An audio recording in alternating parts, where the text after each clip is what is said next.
Al-kanzu atau al-kunuz adalah malun yujibu zakatu fiha walam yuaddiha. Apa saja yang termasuk dalam kanz, bukan hanya emas dan perak, bisa saja yang lainnya, bisa saja adalah aset, a'yan, mal, mutakawam, yahtarizu fi, itu adalah merupakan al-kanz. Siapa saja yang menahan, menimbun, lalu tidak melaksanakan zakatnya, wala yunfikunaha fabashirhum bi'adzabin alim, maka sampaikanlah kabar kepada mereka tentang azab yang sangat pahit.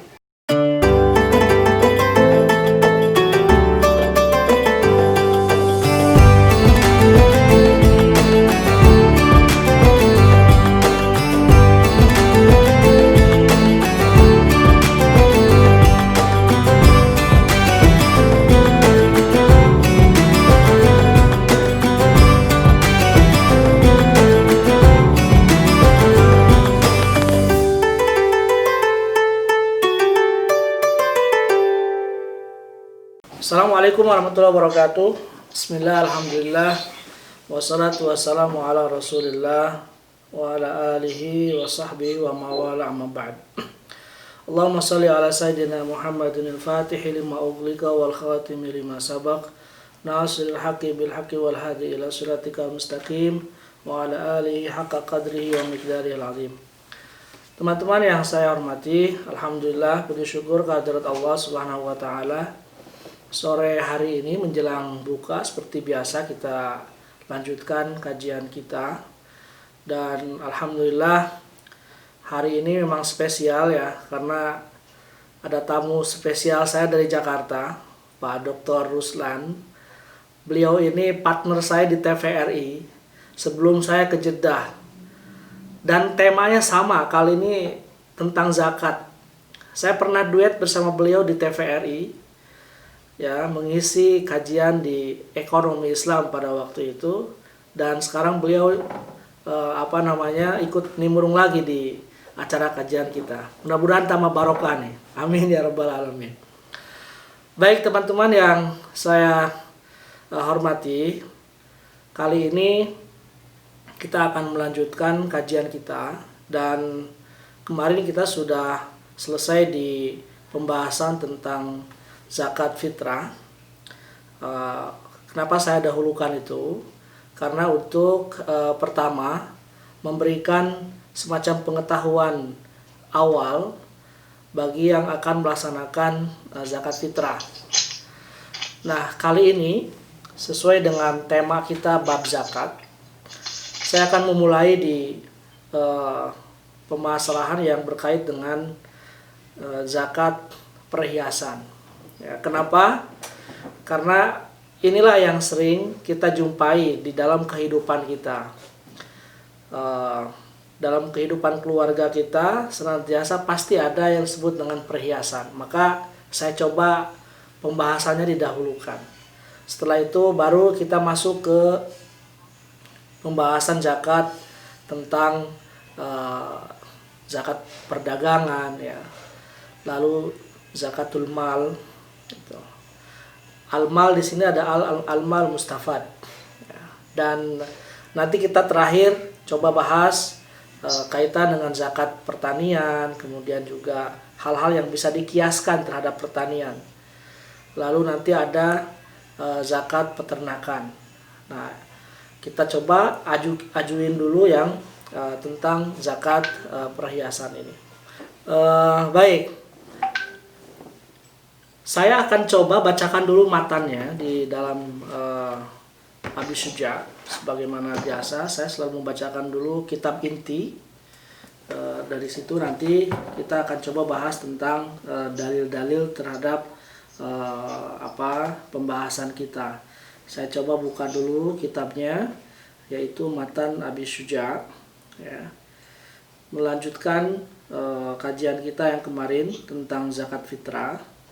Wa nisabu dhahabi 20 mithqalan wa fihi rubul ushri wa huwa nisfu mithqalin wa fi mazada bihisabihi wa nisabul warqi 100 dirhamin wa fihi rubul ushur wa huwa 5 darahima wa fi mazada bihisabihi wa la tajibu fil hulli al mubah zakatun. Imam Abi Syuja atau Al-Qadhi Abi Syuja menyebutkan di sini pasal-pasal tentang zakat al-zahab wa al-fiddah.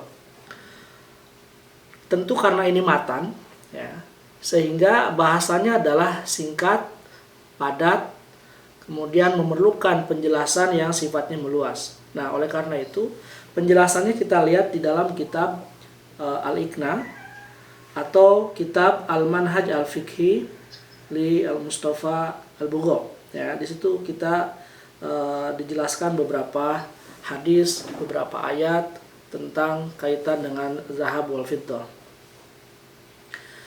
Baik, dasar hukum terhadap pelaksanaan zakat emas, perak adalah apa yang disebutkan di dalam surat At-Taubah, surat At-Taubah, ya, atau juga surat At-Taubah ini sering disebut dengan surat Al-Bara'ah, ya, atau dikenal juga dengan surat As-Saif, ya, karena bercerita tentang peperangan. Ya. Di dalam ayat 34 disebutkan bahwa kebiasaan orang-orang terdahulu, di situ ada pendeta, kemudian para pemuka, tokoh agama di masa yang lalu senantiasa memakan harta dengan jalan yang batil. Syekh As-Sa'di al-batil di sini menyebutkan adalah bighairi haq, dengan tanpa ada hak. Nah, lalu turunlah ayat setelahnya, walladzina yaknizuna adh-dhahaba wal fiddah wa la yunfikunaha fi sabilillahi fabashshirhum bi'adzabin alim. Al-kanzu atau al-kunuz adalah malun yujibu zakatu fiha wa lam yuaddiha. Itu kanz. Apa saja yang termasuk dalam kanz, bukan hanya emas dan perak, bisa saja yang lainnya, bisa saja adalah aset, a'yan, mal, mutakawam, yahtarizu fi, itu kan, itu adalah merupakan al-kanz.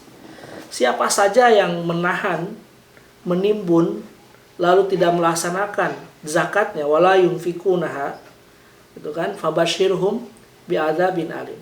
Maka sampaikanlah kabar kepada mereka tentang azab yang sangat pahit. Ini apa? Bahasa zakatnya di situ memakai kata-kata infak. Kemarin saya sudah bahas makna mutaradif antara zakat, sedekah, infak, ya. Oke. Nah, maka siapa saja yang memiliki harta kekayaan, entah itu aset yang disebut dengan mutakawam, yumkinu ihtirazu bihi walam yuaddi zakatuha, wah, itu menghindari dari kewajiban zakat. Oleh karena itu fabashirhum, humnya domir kepada siapa saja di situ, kita, ya, domir jamak. Oleh karenanya ayat ini menjelaskan tentang siapapun di antara kita, seseorang yang memiliki kewajiban atau memiliki harta kekayaan yang sifatnya telah mencapai beberapa hal, baik itu dari konteks misalkan yang pertama tadi syaratnya, kemudian nisabnya, ya, maka wajib dikeluarkan zakatnya, ya. Nah, di dalam konteks ini para ulama sepakat tentang kewajiban terhadap mengeluarkan zakat itu sendiri, ya. Nah, tadi disebutkan dalam matan bahwa syarat terhadap wajibnya zakat mal atau zakat mal di sini adalah zahab wal fiddah, adalah yang pertama harus memiliki syarat. Apa syaratnya? Yang pertama adalah disebutkan di dalam syarah Al-Iqna adalah milkutam. Milkutam, al-milku dalam konteks fikih adalah ma yumkinu yatadawalu fiha atau ma yumkinu al-iddikhar. Itu ada al-milk. Ya. Maka al-mal, mal, harta, menurut ulama-ulama fikih, dua. Ketika harta itu disebut sebagai sebuah aset, syaratnya ada dua. Pertama adalah mutakawam. Mutakawam di sini memiliki sebuah harga, memiliki kemanfaatan. Yang kedua adalah yumkinu ihtirazu atau iddikhar. Istilah dari Abi Syuja menyebutkan iddikhar. Iddikhar itu adalah sesuatu yang bisa tahan lama tanpa memerlukan alat bantuan, entah itu frozen, entah itu kulkas dan lain-lain. Nah, Al-Imam Hanafi mensyaratkan adanya suatu harta itu adalah tidak mesti harus ihtiraz. Oleh karenanya, di dalam kalangan mazhab Imam Hanafi, al-manafi', sesuatu yang bermanfaat, laisa mal, bukan harta. Tapi jumhur, Maliki, Syafi'i, Hambali, al-manfa'ah atau al-manafi' itu adalah mal. Maka ketika dalam konteks ijarah, sewa menyewa, itu berbeda konteksnya dengan Imam Hanafi. Nah, saya katakan bahwa syarat pertama adalah itu harus milkut tam. Harta itu dimiliki secara sempurna. Ya. Kalau kesempurnaan itu tidak tercapai, misalkan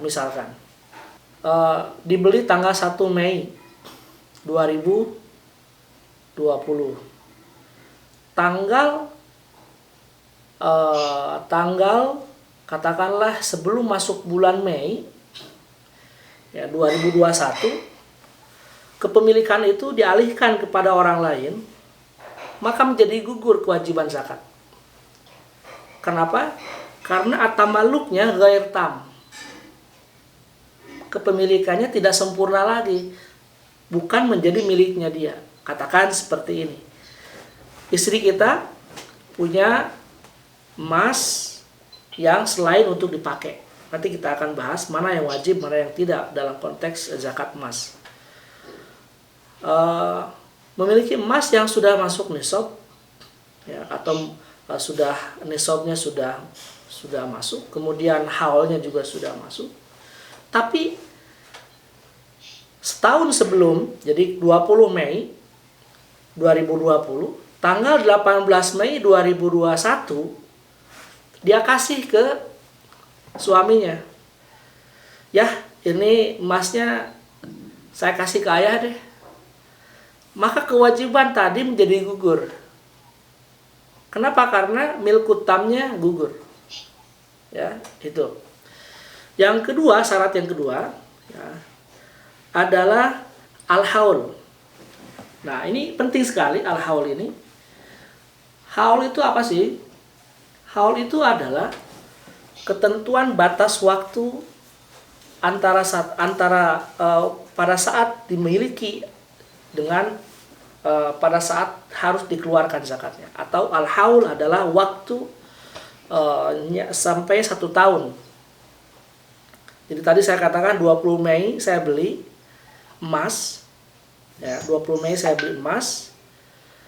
2020, maka 20 Mei 2021 itu sudah haul. Ketemu antara tanggal 20 Mei 2020 dengan 20 Mei 2021, namanya haulun. Ya. Maka ketika kita sering mendengar istilah haul asy-syekh Hadratus Syekh Hasyim Asy'ari misalkan, haul Hadratus Syekh dan lain-lain. Artinya apa? Ketemu 1 tahun. Itu syarat yang kedua. Syarat yang ketiga adalah nisab. Dalam mustalah mu'jam al-fiqhi, nisab itu adalah standar minimum harta yang wajib dikeluarkan zakatnya. Ya, nisab namanya. Nah, kalau 3 syarat itu terkumpul di dalam harta emas kita, maka sudah harus dihitung. Ya, jadi syarat pertama zakat emas, syaratnya pertama milik sempurna, kemudian haul, lalu nisab. Ya. Dasarnya apa kaitan dengan haul? Ya. Dalam sebuah hadis disebutkan riwayat Abu Daud, an Ali bin Abi Thalib radhiyallahu anhu anin Nabiy sallallahu alaihi wasallam qala idza kanat laka mi'ata dirham wa hala 'alaiha al-haul fa fiha khamsatu darahim wa laysa 'alaika syai'un yani fi dhahab hatta yakuna laka 20 dinaran fa idza kana laka 20 dinaran wa hala 'alaiha al-haul fa fiha nisfu dinar fa mazada fa bihisabi dzalik.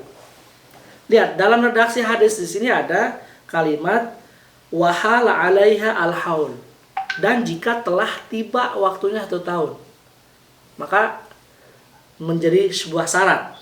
Ya, kalau tidak sampai dalam 1 tahun dan tidak ada nisab, maka gugur kewajiban zakatnya. Jadi syarat yang kedua adalah haul, sedangkan yang ketiga adalah nisab. Standar minimumnya berapa? Nah, ini baru masuk ke pembahasan yang selanjutnya, di mana di sini disebutkan bahwa la zakata fid dhahabi hatta yablugha qadruhu 20 mithqalan. Ya. Kalau kita lihat dengar dalam kata-kata fikih Imam Syafi'i itu ada mud, ada sa', ada mithqal, ada ritlan, ada farsah. Itu kita sudah harus terbayang dalam benak kita, karena istilah-istilah ini berbeda. Di kalangan mazhab Hanafi berbeda, karena Imam Abu Hanifah adalah madrasatu ahlur ra'i. Ya, ahlur ra'i, logika di Baghdad. Al-Imam Asy-Syafi'i seorang madhab atau seorang pendiri madhab yang kedua-duanya kena. Kenapa? Karena Imam Asy-Syafi'i lahir di Gaza, lalu belajar di Baghdad, kemudian pergi ke Mekah. Belajar ke siapa? Imam Malik. Sehingga madhab Imam Asy-Syafi'i itu mengumpulkan dua pola. Pola ahlul ra'i sama ahlul hadis Imam Malik. Ya. Nah, jadi nisabnya emas adalah 20 dinaran. 20 dinar. Nah, wa qawluhu laisa fi maduna khamsi awqin minal wariki shadaqah. Nah, kita bahas dulu mithqal. Apa sih itu mithqal? Supaya kita bisa menentukan kadar nisab itu, ya. Sehingga kita tahu. Mithqal itu ada dua. Satu mithqal al-ajami, yaitu ukuran 4,8 gram. Itu mithqal. Jadi satu mithqal 4,8 gram. Lalu ada mithqal iraqi. Mithqal iraqi itu adalah ukurannya 1 gramat. Maka kita kalikan, tadi dalam hadisnya adalah 20 mithqal. 20 kali 4,8 gram, maka akan jatuh berapa? Akan jatuh 96 gram. Kalau kita menganut ke mithqalnya Irak, 20 dinar dikali 5 gram, berarti berapa? 100 gram. Itulah ukuran dalam konteks mithqal. Maka keluar dari khilaf, ulama-ulama kontemporer membagi 3. Satu, ketika emas kadarnya itu 24 karat, emas 24 karat, maka nisabnya adalah 85 gram. 85 gram. Lalu emas yang 21 karat 96 gram. Tadi 20 dinar. Lalu yang ketiga adalah emas yang kadarnya 18 karat, yaitu 113 gram. Nah, ketika kita sudah tahu nisabnya, lalu sudah haul, maka sekarang berapa ketentuannya? Katakan seperti ini, saya ngambil yang 24 karat. kalau harga emas sekarang itu adalah 500.000, maka 85 gram kali 500, ya, berapa tuh? Saya kaliin dulu. Ya, aduh. Samaan kaliin. 85 dikali harga emas sekarang. 52 juta. Hah? 52.500. Nah, 42.500. Ketika kita punya emas dengan harga segitu, atau mungkin juga lebih, ya, maka kita harus dikeluarkan zakatnya berapa? 2,5%, yaitu rubul usyur. Jadi 42, sekian kali 5. Berapa, Jang? 1.062.000. 1 juta. Nah, 1.062. 1.062 itulah kadar yang harus dikeluarkan dari 1.062. ya, itu yang harus dikeluarkan zakatnya. Jadi ternyata semakin banyak ekuivalennya, maka tetap penghitungannya 2,5%. Itu. Apakah emasnya itu hanya berbentuk emas, gelang, cincin, dan lain-lain? Di dalam matan Abi Suja, wama yadribuhu, atau semisalnya emas, bisa itu sabaik itu sabikah, ya, emas logam mulia, atau emas yang sudah dijadikan gelang, kemudian kalung, dan lain-lain. Itu kena semuanya sama. Nah, pertanyaannya sekarang, bagi kita yang kebiasaan ibu-ibu, apakah wajib zakat al-hulli? Al-hulli itu adalah perhiasan yang selalu dipakai oleh ibu-ibu. Nah, maka di dalam matan Abi Suja, walaisa fil hulli al-mubah zakat.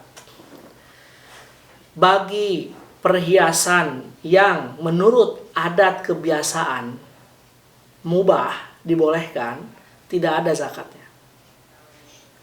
Ya, misalkan gini,